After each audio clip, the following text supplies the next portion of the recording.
Good morning, good afternoon and good evening. जैसे जैसे जो वीडियो देख रहा है मेरी ग्रीटिंग स्वीकार करें। अमेजिंग इंजीनियर में आपका बहुत बहुत स्वागत है and this video is powered by BRCM college of engineering and technology situated in धैल district Bhiwani Haryana. Last topic हमारा था इंजीनियरिंग हाइड्रोलॉजी से रिलेटेड, जिसके अंदर हमने सारी डेफिनेशंस कर ली थी प्लस इंट्रोडक्शन कर लिया था। अब हमारे पास टॉपिक है फॉर्म ऑफ प्रेसिपिटेशन। तो आज हमें करना है फॉर्म्स ऑफ प्रेसिपिटेशन। मैंने थोड़ा टॉपिक लिख दिया है ताकि अच्छे से आपके नोट्स बन जाए, स्क्रीनशॉट आप ले सकते हैं। तो गेट के बेसिस पे रहेगा। गेट के अंदर आप सभी को पता है हाइड्रोलॉजी आएगा आपका 5 to 6 मार्क्स का।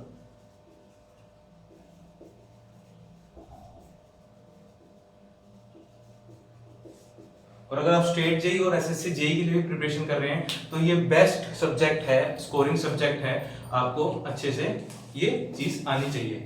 लोगों को लगता है, यानी स्टूडेंट्स आप सभी को लगता है कि मैं हाइड्रोलॉजी तो एक दिन में कर लूंगा, बट नहीं, स्कोरिंग सब्जेक्ट है, इजी सब्जेक्ट है, पर आपको समझना अच्छे से पड़ेगा। तो चलते हैं। तो हमारा क्या है आज का टॉपिक है फॉर्म्स ऑफ प्रेसिपिटेशन। इसके अंदर हमारे पास क्या है, सबसे इंपॉर्टेंट क्या है, जो सबसे कॉमन रहता है वो रहता है हमारा रेनफॉल। सबसे कॉमन क्या रहेगा हमारे पास,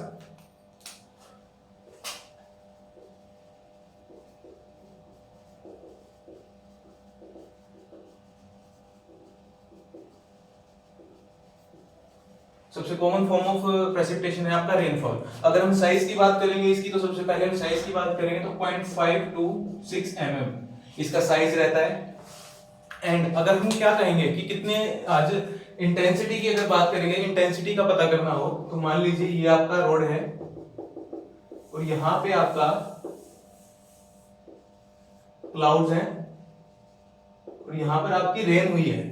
अगर रेन हुई है एंड इतने mm वाटर आपके रोड के ऊपर भर गया है, ये रोड है एंड 8 mm वाटर आपका रोड पे भर गया है एंड 1 आवर आपकी रेनफॉल हुई है, तो आपकी इंटेंसिटी क्या हो जाएगी 8 mm पर आवर।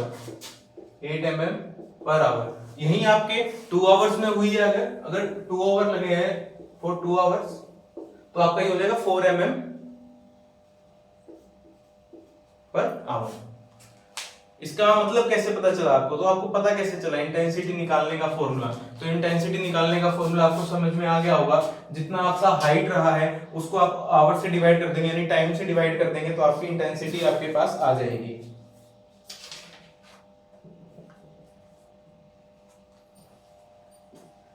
तो इतनी बात सबको क्लियर है। फिर आ जाता है हमारा टाइप्स ऑफ रेन। तो यहाँ पर हमारे पास 3 टाइप्स ऑफ रेन है, लाइट रेन, मॉडरेट रेन और हैवी रेन। तो बात करेंगे हम लाइट रेन की। Light rain, moderate rain, heavy rain. और बात करते हैं अगर इंटेंसिटी की। अगर इंटेंसिटी की बात करेंगे तो अगर लाइट रेन कब कही जाएगी, अगर पर डे यानी उस दिन के अंदर, यानी एक दिन हमने सिलेक्ट किया है और उस दिन के अंदर आपकी less than 2.5 mm per hour intensity रही है तो वो लाइट रेनी डे है। एंड अगर हम मॉडरेट कहेंगे तो 2.5 mm per hour to 7 mm per hour रहेगा। एंड अगर आपको कहना होगा कि हैवी रेन हुई है, भाई आज तो बहुत ज्यादा रेन हुई है, तो greater than 7.5 mm per our, greater than 7.5 mm per our. तो यहां पे भी आप 7.5 लिख सकते हैं। ओके, तो ये आ गया आपका रेन के बारे में, मैंने आपको बता दिया है। इतना सिर्फ हमारे रेन के बारे में है। अगर आप देखिए, अगर आप कहेंगे कि भाई फॉर्मूला बता दो इसका, तो आप ये इसको आप लिख सकते हैं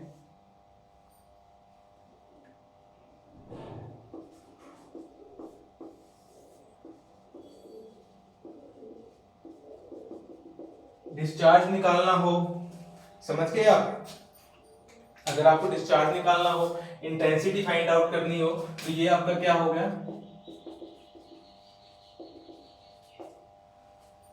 ठीक है।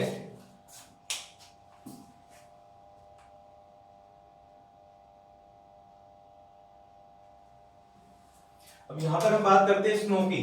स्नो को आप क्या कह सकते हैं, it consist of lumps, ice flakes और आइस क्रिस्टल्स, लम्प्स भी कह सकते हैं आप, ठीक है। अब बात करते हैं अगर स्नो की डेंसिटी की, तो स्नो की डेंसिटी रहेगी आपकी, यहां पर हमने इंटेंसिटी की बात करी है और स्नो के लिए हम डेंसिटी की बात कर रहे हैं, तो स्नो की डेंसिटी आपकी 0.6 ग्राम पर सेंटीमीटर क्यूब टू ये बात ध्यान रखना, इंटेंसिटी और डेंसिटी में क्या फर्क है, यहाँ पर यूनिट का भी फर्क है, यहाँ पर एमएम पर आवर है, और नीचे आप देख सकते हैं डेंसिटी के अंदर आपका ग्राम पर सेंटीमीटर क्यूब है, तो ये 0.6 to 0.15 ग्राम सेंटीमीटर क्यूब, या फिर आप ऐसे भी लिख सकते हैं ग्राम पर CC.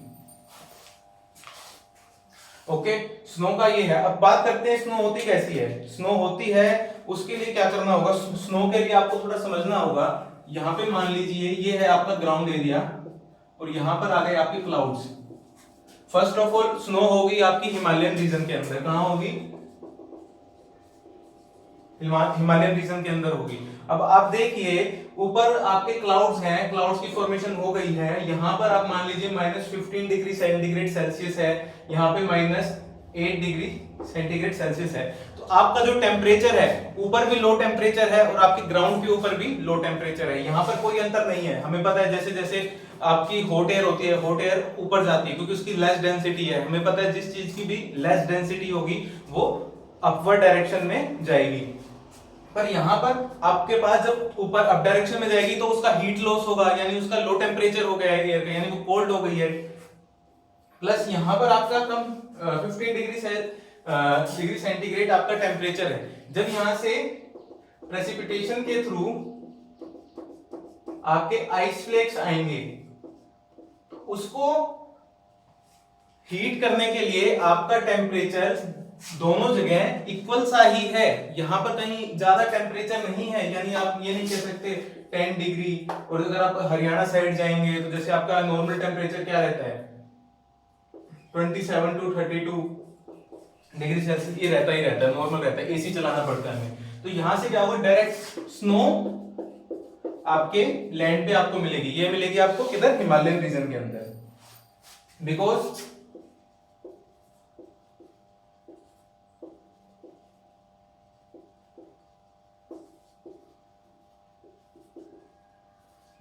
As upward as downward same temperature.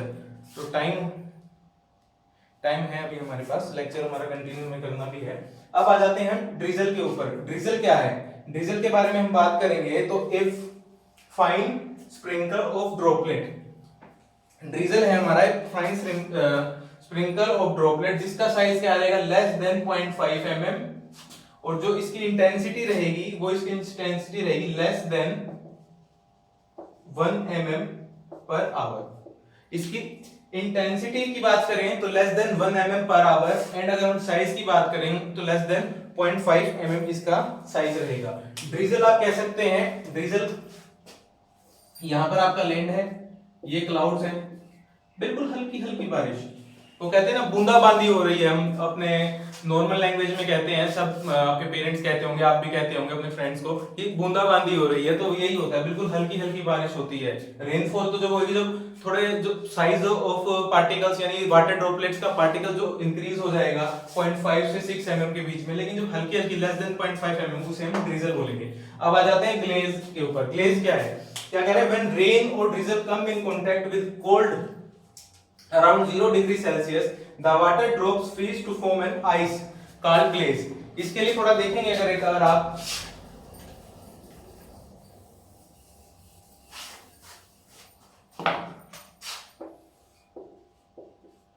ठीक है, अगर आप इसको देखेंगे, ग्लेज को समझने की कोशिश कीजिए। ये आपका ग्राउंड है और ये आपके क्लाउड्स हैं। अब ये क्या कह रहा है, जब आपका ग्राउंड का टेम्परेचर 0 डिग्री सेल्सियस है, क्या है आपका ग्राउंड का टेम्परेचर 0 डिग्री सेल्सियस है, और यहाँ पे हॉट टेम्परेचर है, क्या है, हॉट टेम्परेचर है आपका,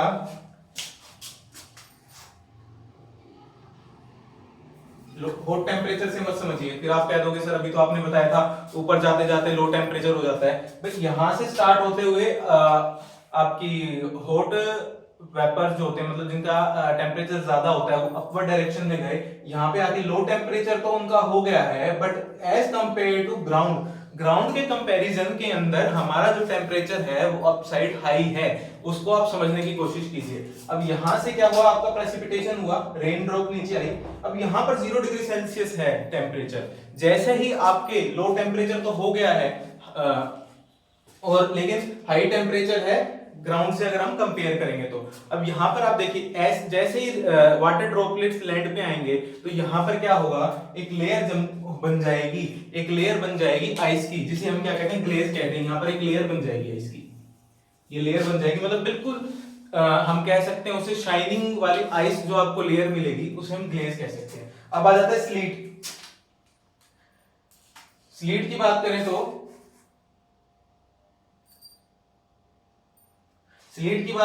it is a frozen raindrop of transparent grain which form when air falls through air at when rain falls through air at sub freezing top।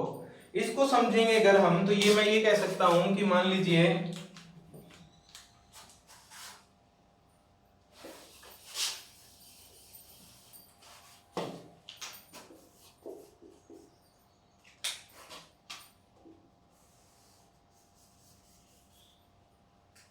इसको समझने के लिए देखिए आप यहां पे आपके पास लैंड है, ये क्लाउड्स हैं आपके,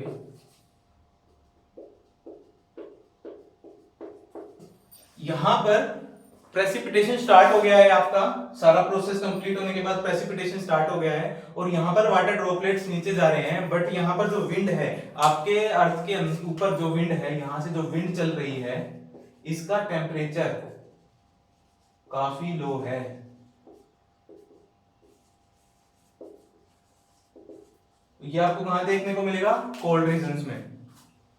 ओके, यहां पे विंड का टेम्परेचर काफी लो है। जैसे ही वाटर ड्रॉपलेट्स इज चिल्ड यानी कोल्ड आपके वाटर ड्रॉपलेट्स के कांटेक्ट में आएंगे तो यहां पर क्या होगा बेटा, यहां पर आइस बॉल्स बन जाएंगे, यानी बर्फ के छोटे छोटे पार्टिकल्स बन जाएंगे, जिसे हम स्लीट कह सकते हैं,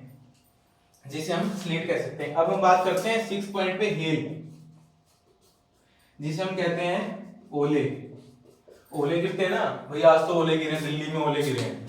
ये कैसे होता है तो देखिए, it is showery precipitation in the form of irregular pellets और लम्प्स, यानी आप मोटे मोटे लम्प्स होते हैं, जो मोटे मोटे आपके आइस बॉल्स होते हैं, ऑफ आइस ऑफ साइज। अब इसका साइज अगर आप कहेंगे तो आपको क्या कहेंगे, आप अगर इसकी साइज की बात करते हैं, greater than 8 mm, occurs in violent thunderstorm in which vertical current are very strong। इसको समझने के लिए आप थोड़ा सा डायग्राम ऐसे देखिए, ये थोड़ा सबसे डिफरेंट डायग्राम है, इसको समझने के लिए आपको देखना होगा कि दिख रहा है सबको, ओके। ये आपके क्लाउड्स हैं, यहां पर आपका ग्राउंड है।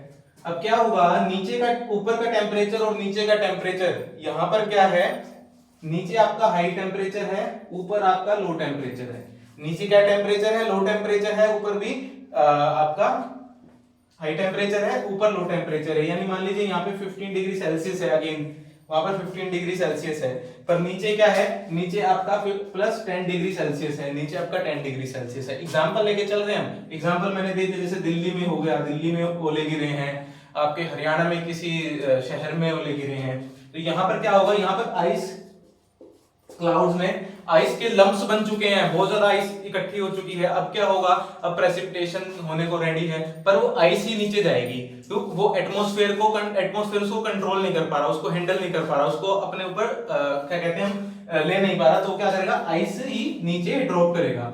अब क्या बात होती है, बात ये होती है जो यहाँ पर विंड चल रही है उस टाइम पे, ये विंड भी काफी ठंडी रहेगी, हॉट विंड नहीं रहेगी, ये विंड भी काफी ठंडी रहेगी, ये आपकी कोल्ड विंड रहेगी।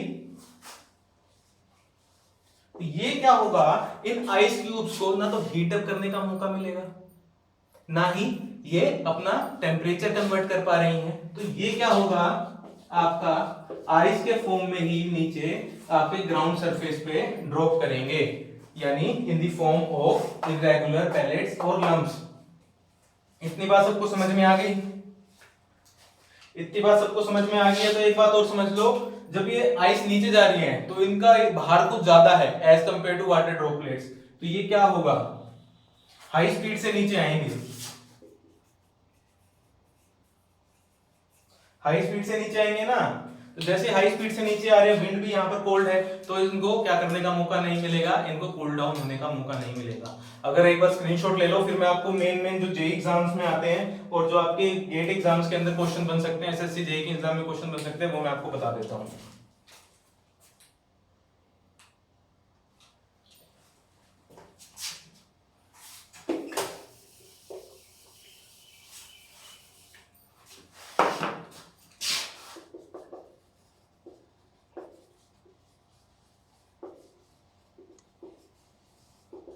इंडियन एवरेज रेनफॉल क्या रहेगी आपकी 120 सेंटीमीटर। क्या रहेगी 120 सेंटीमीटर रहेगी ये, जो कि ये आपका है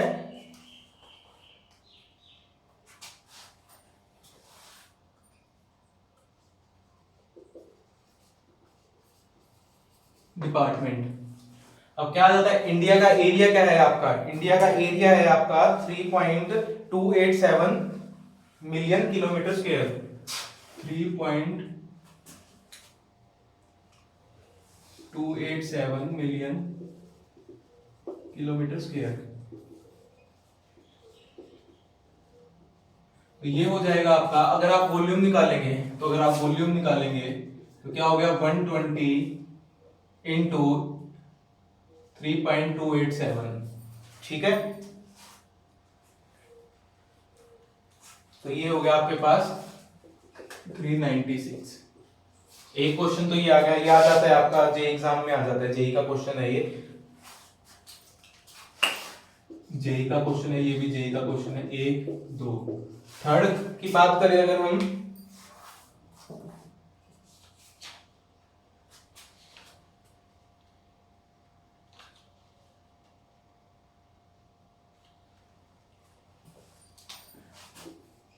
rainfall data collection time every day 8:30 AM, ठीक है। रेनफॉल डाटा कलेक्ट करने का टाइम क्या है, एवरी डे 8:30।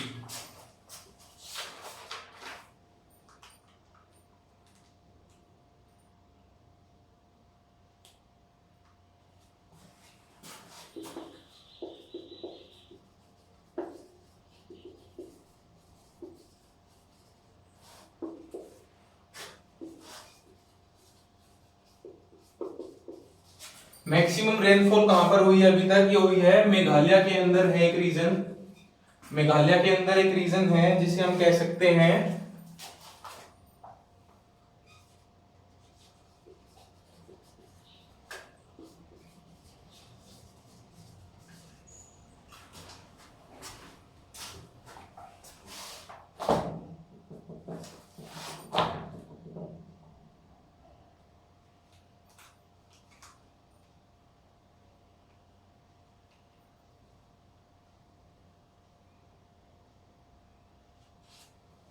तो ऐसे ही इंपॉर्टेंट क्वेश्चन आपको मिलते रहेंगे। वीडियो आपको कैसी लगी हो कमेंट बॉक्स में जरूर बताएं, और लाइक जरूर करें, शेयर जरूर करें। आपको फ्री लेक्चर मिल रहा है गेट की क्लासेस के लिए, फ्री लेक्चर आपको कहीं नहीं मिलेगा, जो इंपॉर्टेंट टॉपिक्स हैं वो भी आपको बताए जा रहे हैं, उससे एक्स्ट्रा आपको कुछ नहीं पढ़ाया जा रहा। तो वीडियो को आप शेयर जरूर करें।